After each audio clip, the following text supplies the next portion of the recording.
Hi everyone, welcome to another in a series of training videos related to the measurement of porosity.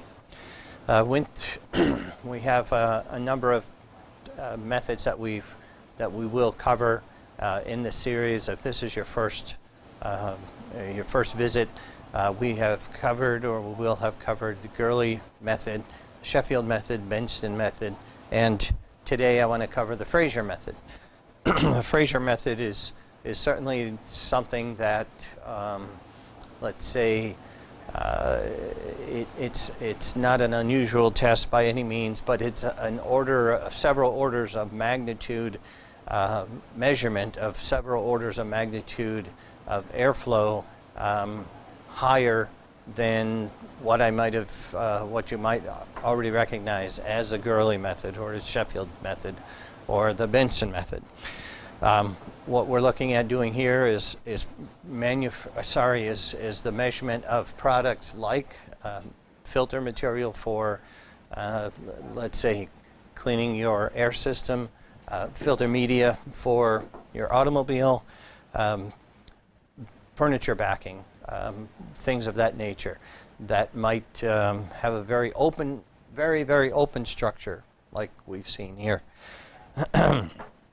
So again, we have to look at some of the specifics, some of the similarities between all of these methods. We talk a little bit about some means of clamping so that you can, let's say, fix or formulate a known area that you want to measure this measurement through in the sample. And again, we're talking about the z direction of the sample. We're looking at trying to analyze some air movement from top side to front side to back side, top side to bottom side. So in order to do that, we have to be able to again, one, define the area that we're going to be testing under, but two is also find a way to create a differential pressure across this sample that we're trying to measure. So in what has been developed in the past years, and I believe this test goes back to somewhere around the 50s, development-wise, and this is probably a pretty good example of what one of these instruments might look like. It's a fairly good sized bench top. It has a nice surface that we can lay out a fairly large piece of our product on, a good workstation. We have a manometer that's going to help us determine what that pressure drop is across the surface, and we have some type of a flow measurement system that can give us the indication of what that flow is. This is kind of a very rough schematic where we have the specimen clamped in between two very firm O-rings. Okay, these are probably backed with some type of rubberized material so that we can conform to the surface, the undulations in this, and get a good tight seal. We clamp this down with at least 50 newtons of force. Okay, so now we have a very good seal. Okay, two concentric rings, much like we might see in other flow measurement devices. The area that we're testing is probably somewhere close to the inside diameter of this roll of tape. It's 5.93 square inches of area that we're measuring. Clamping force we got at 50 newtons. And now what we're trying to do is we're developing a pressure differential, and we'll have some type of a vacuum system attached to our measurement device, so that in this particular case we have a dial that we can increase or decrease the amount of vacuum across this sample. All right, and we turn this dial up or down. We reach our 0.5 inches of water gauge difference from one side to the other. That's another specification. So we have a 5.9 inch square area, we have the clamping force at 50 newtons, and we have the pressure differential at a half an inch of water gauge. Now, we put this on, we turn up our measuring device, and what we'll see here, again, I was telling you that it's probably several magnitudes more open than any product that you normally work with.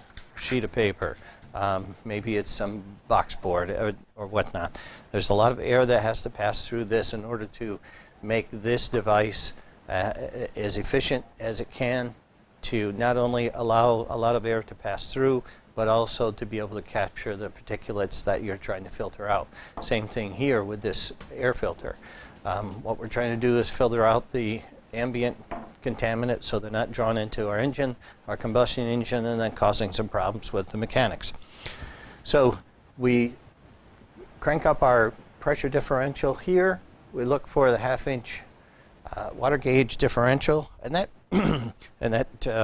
takes just a moment, and then we'll read off of whether it happens to be a gauge, like a rotometer gauge that is indicated here, whether it's some other type of flow meter device. But essentially what we're trying to do is we're trying to gather, okay, how open is this sheet? And we're talking about, it could be several hundred cubic feet per minute that will flow through here under the conditions that I just described. And again, several orders of magnitude much more open than our normal paper process. But this product has to breathe. So we've got our similarities with the Frazier test. I unfortunately don't have a Frazier test that I can actually show you here. I also don't have a good copy of the standard. The standard that you'll look for is a ASTM standard 737-96. That's the most recent standard that's out there. Now, let's say that you're working with a product that's much more open than this particular material that I have here. The Frazier company has designed different orifice diameters.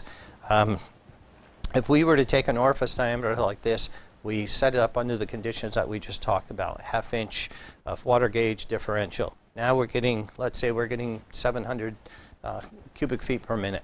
Okay, if I put a very open sample in here, maybe now we're getting 10,000 cubic feet per minute, and I'm way off the scale for my measurements system. What I can do in order to reduce that flow through my system, in order to still remain in the test range of my measurement device, is I can neck this orifice down. So I can squeeze that orifice down. I can still create that half-inch pressure differential, but now it's so much smaller, the area is so much smaller, I'm only allowing a finite number of air to go through. Now that air measurement, that airflow, now it happens to fall back into my measurement range, and I can get a reading. That reading at 3/4 inch orifice diameter is a different reading than what you would get, like I said, if you were to measure it under what might be considered the standard conditions. That is with the 5.9 inch square area. So it's going to be very difficult for you to compare someone giving you results.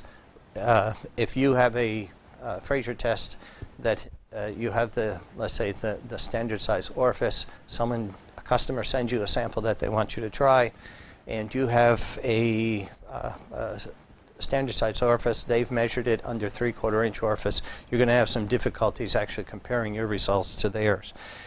On the tight side, if we want to look at some sheets that are, let's say, tighter than my measurement system is normally capable of, if I'm looking at the very low end of my scale, I can do the opposite to increase the amount of airflow. I can keep that half-inch of water gauge pressure differential across my sample, but I can open up that measurement area. So I open up that measurement area, now I'm going to allow a little bit more airflow to go through there. Chances are now my signal is going to be high enough that I can get a good reading on my measurement system. That's the Frazier test in a nutshell. Hopefully that you'll stick around and you'll look at some of our other training videos on porosity, where we talk more detail about the Gurley method, the Sheffield method, the Benson method, and come back and see us. All right? Thank you.